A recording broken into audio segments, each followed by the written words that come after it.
নমস্কার বন্ধুরা, ইনভেস্টমেন্টের নতুন যুগ শুরু। অবশেষে ভারতের বাজারে এসে গেল এসআইএফ বা স্পেশালাইজড ইনভেস্টমেন্ট ফান্ড। এসবিআই নিয়ে এলো Magnum hybrid long and short fund, আর এডেলওয়াইজ এরাও নিয়ে এসেছে hybrid long and short fund. আর এসআইএফ এর জগতে কোয়ান্ট তো একেবারে ফার্স্ট, এরা নিয়ে এসেছে QSIF equity long and short fund. আমরা তো সবাই মোটামুটি ইকুইটি ফান্ড, হাইব্রিড ফান্ড এইগুলোর নাম শুনেছি, কিন্তু equity long and short fund কিংবা hybrid long and short fund ব্যাপারটা কি? অনেকেই ভাবছেন যে এটা কি জিনিস। মিউচুয়াল ফান্ডের সাথে এই লং অ্যান্ড শর্ট ফান্ডের তফাৎটাই বা কোথায়, আর কারাই বা এখানে ইনভেস্ট করতে পারবে? চলুন আজকের ভিডিওতে এই নিয়ে বিস্তারিতভাবে আলোচনা করব। সবার প্রথমে আসি এই লং অ্যান্ড শর্ট ফান্ড ব্যাপারটা কি। দেখুন, এই লং অ্যান্ড শর্ট এটা আসলে একটা hybrid equity strategy.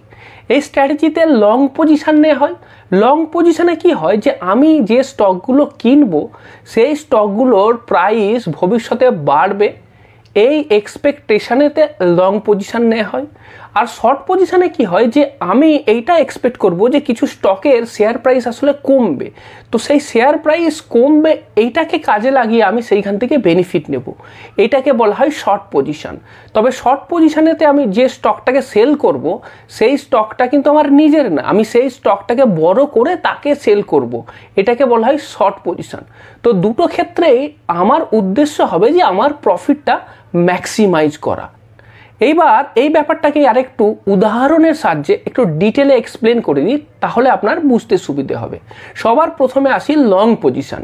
Normal mutual ফান্ডের ক্ষেত্রে যখন শেয়ার বাই করা হয় বা শেয়ারেতে ইনভেস্ট করা হয় সেক্ষেত্রে এই লং পজিশনই নেওয়া হয়। লং পজিশনে কি হয়, লং পজিশনেতে মিউচুয়াল ফান্ড কিছু শেয়ার বাই করে এটা এক্সপেক্ট করে যে শেয়ারটা তারা বাই করছে সেই শেয়ারের প্রাইস ভবিষ্যতে বাড়বে এবং সেই বাড়ার কারণে তাদের প্রফিট হবে। একটা এক্সাম্পল দিই, মনে করুন কোনো মিউচুয়াল ফান্ড রিলায়েন্স কোম্পানির শেয়ার ৩,০০০ টাকা দিয়ে কিনলো এবং তারা এক্সপেক্ট করছে যে এই শেয়ারের দাম আরও পরে বাড়বে। এবার মনে করা যাক কিছুদিন পর সেই রিলায়েন্স কোম্পানির শেয়ারের দাম ৩,০০০ থেকে ৩,৩০০ টাকা হয়ে গেল, তাহলে একটা শেয়ারেতে ৩০০ টাকা লাভ হয়ে গেল। এখন যদি মিউচুয়াল ফান্ড সেই রিলায়েন্স কোম্পানির শেয়ারটা বিক্রি করে দেয় তাহলে প্রতি শেয়ার পিছু তার ৩০০ টাকা লাভ হলো। এইবার আসি শর্ট পজিশনে। শর্ট পজিশন ব্যাপারটা একটু ভালো করে বুঝে নেওয়া দরকার। শর্ট পজিশনেতে কি হয় যে মিউচুয়াল ফান্ডের ম্যানেজার সেই শেয়ারগুলো সেল করেন যে শেয়ারগুলোর তিনি এক্সপেক্ট করছেন যে ইমিডিয়েটলি দাম কমে যাবে। এক্ষেত্রে এই দাম কমে যাওয়ার কারণেতে তিনি লাভ করবেন। এইবার অনেকে ভাবছেন যে দাম কমে গেলে লাভ কি করে হবে, দাম কমে যাওয়াটাকে কাজে লাগিয়ে কিভাবে লাভ হয়। এক্ষেত্রে যেটা করা হয় বা মিউচুয়াল ফান্ডের ম্যানেজার যেটা করেন, তিনি কি করেন যে শেয়ারের দাম কমে যাবে বলে তিনি এক্সপেক্ট করছেন সেই শেয়ারটা বিক্রি করেন, কিন্তু তার কাছে সেই শেয়ারটা থাকে না, তিনি সেই শেয়ারটা বড় করেন, কারোর কাছ থেকে সেই শেয়ারটা বড় করে বিক্রি করে দেন। তারপর বিক্রি করে দেওয়ার পরেতে সেইখান থেকে তিনি টাকাটা পেয়ে গেলেন।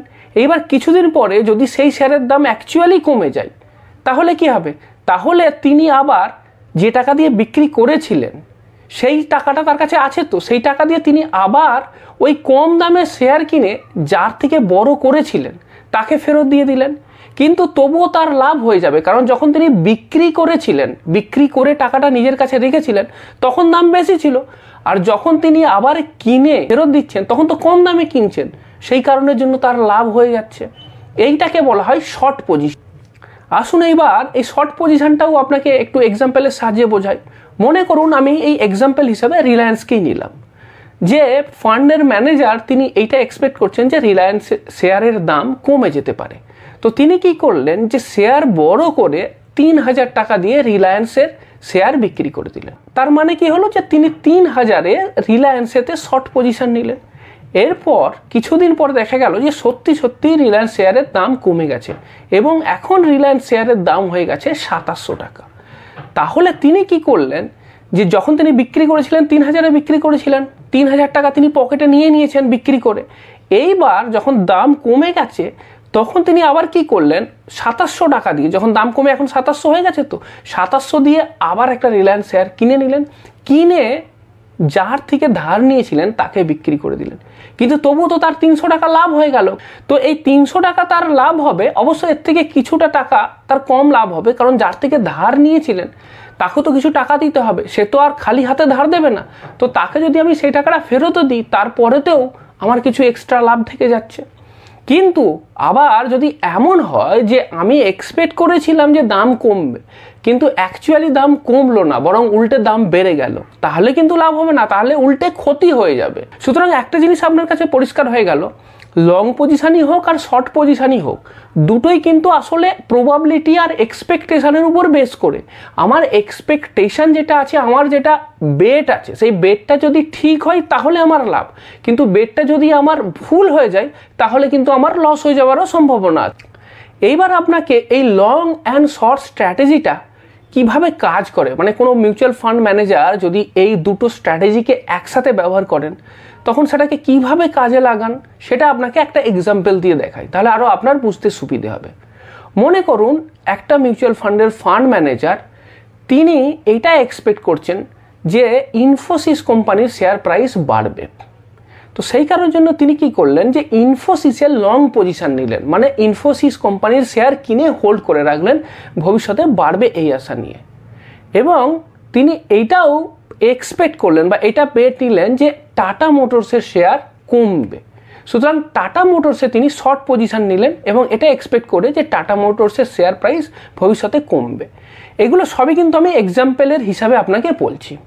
তাহলে আমি কি দেখতে পাচ্ছি, যে আমার পজিশনিং যেটা নেওয়া হয়েছে, লং পজিশন নেওয়া হয়েছে কিসে, ইনফোসিস কোম্পানির শেয়ারেতে। সেটা আমি বাইং প্রাইস বা কত দিয়ে কিনছি, সেটা আমি কিনছি 3000 টাকায়। আমি ধরে নিলাম যে 100টা শেয়ার তিনি কিনেছেন, এক্ষেত্রে তার অ্যাকশনটা কি, বাই, মানে তিনি এটা কিনলেন। টাটা মোটরসের ক্ষেত্রে তার পজিশনটা কি, তিনি শর্ট পজিশন নিয়েছেন। কত টাকায় শর্ট পজিশন নিয়েছেন, 500 টাকায়, মানে কি 500 টাকা দিয়ে শেয়ারটা বিক্রি করে দিয়েছেন, কারো কাছ থেকে ধার নিয়ে শেয়ারটা 500 টাকায় বিক্রি করে দিয়েছেন। এবং সেটা কতগুলো শেয়ার, 200টা শেয়ার। তাহলে এক্ষেত্রে তার অ্যাকশনটা কি, এক্ষেত্রে তার অ্যাকশনটা হচ্ছে সেল করা। তিনি এক্ষেত্রে সেল করেছেন, বড়োর শেয়ারকে সেল করেছেন। এইবার দেখা যাক যে ডিফারেন্ট মার্কেট কন্ডিশনেতে এই দুটোর কম্বিনেশন, এই লং আর শর্টের কম্বিনেশন কেমনভাবে এফেক্ট করতে পারে।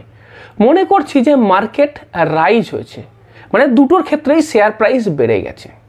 তাহলে আমি কি দেখতে পাচ্ছি, মনে করছি যে ইনফোসিসের শেয়ার প্রাইস 3000 থেকে বেড়ে 3300 টাকা হয়ে গেছে, মানে প্রতি শেয়ারে তার 300 টাকা করে লাভ হয়েছে। এইবার ফান্ড ম্যানেজারের কাছে কতগুলো শেয়ার ছিল, 100টা শেয়ার ছিল। তাহলে 300টা শেয়ারে তার কত লাভ হলো, 300 × 100 মানে 30,000 টাকা লাভ হলো। টাটা মোটরসের ক্ষেত্রে কি হলো, তার ক্ষেত্রেও শেয়ার প্রাইস ধরুন বেড়ে গেছে, 500 থেকে বেড়ে 520 টাকা হয়ে গেছে। এক্ষেত্রে কিন্তু ফান্ড ম্যানেজারের লস, কেন, 500 টাকা করে আর শেয়ার বিক্রি করে সেই ক্যাশটা তিনি নিজের কাছে রেখেছিলেন এবং এটা এক্সপেক্ট করেছিলেন যে দাম কমবে, কিন্তু দাম তো কমেনি, উল্টে দাম বেড়ে 520 টাকা হয়ে গেছে। এখন যার থেকে ধার নিয়েছিলেন তাকে 520 টাকা দিয়ে কিনে ধার শোধ করতে হবে।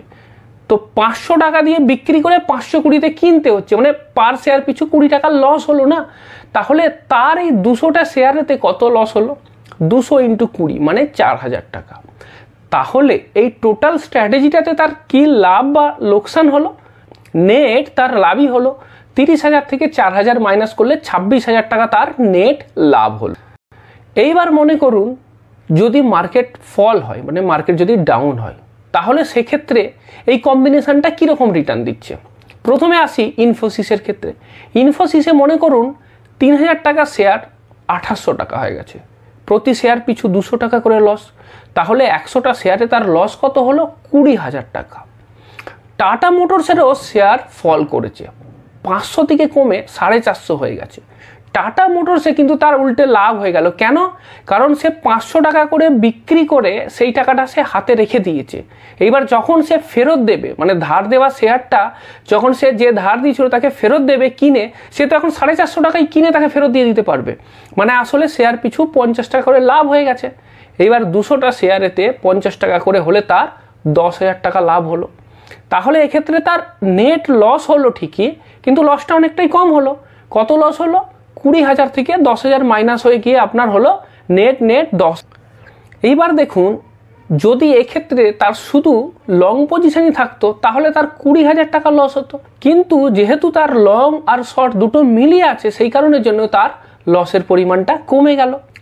এইবার 3 নম্বর এরকম কেস হতে পারে যে কোনো শেয়ার দাম বাড়লো, কোনো শেয়ারের দাম কমলো, এটাও তো হতে পারে। তো সেক্ষেত্রে যদি মার্কেটটা ফ্ল্যাট থাকে বা ভোলাটাইল থাকে, এইবার এরকম একটা এক্সাম্পল নিই, এরকম একটা কন্ডিশন। এইবার আপনাকে একটা জিনিস বলে দিই, সেটা হচ্ছে যে সমস্ত কন্ডিশন যেগুলো নিচ্ছি এগুলো কিন্তু সমস্তই হাইপোথেটিক্যাল কন্ডিশন, মানে এটা হবেই এমন কোনো কথা নেই। আমি শুধুমাত্র আপনাকে এক্সাম্পল হিসাবে বোঝাচ্ছি। কখনোই এটাকে ভেবে নেবেন না যে এইটাতেই হবে, এইটাতে লাভ হবে, কোনো রিস্ক নেই, তা কিন্তু নয়। কারণ আমি জানি না যে কোনটা কীরকমভাবে চেঞ্জ হবে বা কোনটার প্রাইস কেমন বাড়বে। তো আমি ডিফারেন্ট পজিশনে কীরকম হতে পারে হাইপোথেটিক্যালি আপনাকে বোঝানোর চেষ্টা করছি, পুরোটাই এক্সাম্পল হিসাবে নেবেন। মনে করুন ইনফোসিসের শেয়ার প্রাইস 2% বেড়ে গেছে, তাহলে 3,000 টাকার শেয়ার এখন কত হয়ে গেছে? 3,060 টাকা। কেনা ছিল কতই? 3,000 টাকায়। শেয়ার পিছু কত লাভ? 60 টাকা। তাহলে 100টা শেয়ারে কত লাভ হলো? 6,000 টাকা। আর ধরে নিচ্ছি যে টাটা মোটরসের শেয়ারের দাম কমে গেছে, এইবারেও তাহলে লাভ হয়ে গেল। যদি মনে করি যে টাটা মোটরসের শেয়ার 5% কমে গেছে, তাহলে আমার টাটা মোটরসের শেয়ারের দাম এখন কত হয়ে গেছে? 475 টাকা। আমার 500ই বিক্রি করা আছে, 475 কিনে আমি তাকে দিয়ে দিতে পারবো ফেরত, তাহলে আমার প্রতি শেয়ার পিছু 25 টাকা করে লাভ আছে। তাহলে আমার 200টা শেয়ারে কত লাভ হলো? 25 × 200 মানে 5,000 টাকা। তাহলে টোটাল আমার প্রফিট কত হলো? 6,000 প্লাস 5,000, টোটাল 11,000 প্রফিট হয়ে গেল। তো 3টে কন্ডিশনেই আপনাকে দেখালাম, হাইপোথেটিক্যাল কন্ডিশন, এটা হবেই এমন কোনো কথা নেই। এইবার যেগুলো আপনাকে দেখালাম সেগুলো সবই হাইপোথেটিক্যাল কন্ডিশন। এই ভোলাটাইল মার্কেটেতে উল্টোটাও হয়ে যেতে পারে। মনে করুন যেটাতে আমি লং পজিশন নিয়েছি সেইটার প্রাইস কমে গেল, আর যেটাতে আমি শর্ট পজিশন নিয়েছি সেইটার প্রাইস বেড়ে গেল, তাহলে তো দুটো ক্ষেত্রেই লস হয়ে যাবে। তো এইটাও হতে পারে, এইটাও হতেই পারে। আমি জাস্ট আপনাকে বিভিন্ন কেসেতে এক্সাম্পল দিয়ে দেখালাম যে ব্যাপারটা কীরকম, শর্ট আর লং এই ফান্ডাটা কি সেটা বোঝানোর জন্য আপনাকে এই এক্সাম্পলগুলো দিলাম। তাহলে এখান থেকে আমাদের টেক অ্যাওয়েটা কি হলো? টেক অ্যাওয়ে 1 নম্বর যেটা, সেটা হচ্ছে যে লং পজিশনে প্রফিট তখনই হবে যদি আমার স্টক প্রাইসটা বাড়ে, কারণ লং পজিশন সেভাবেই নেওয়া হয়েছে। শর্ট পজিশনে প্রফিট তখনই হবে যদি আমি যে স্টকটাতে শর্ট পজিশন নিয়েছি তার প্রাইস যদি কমে।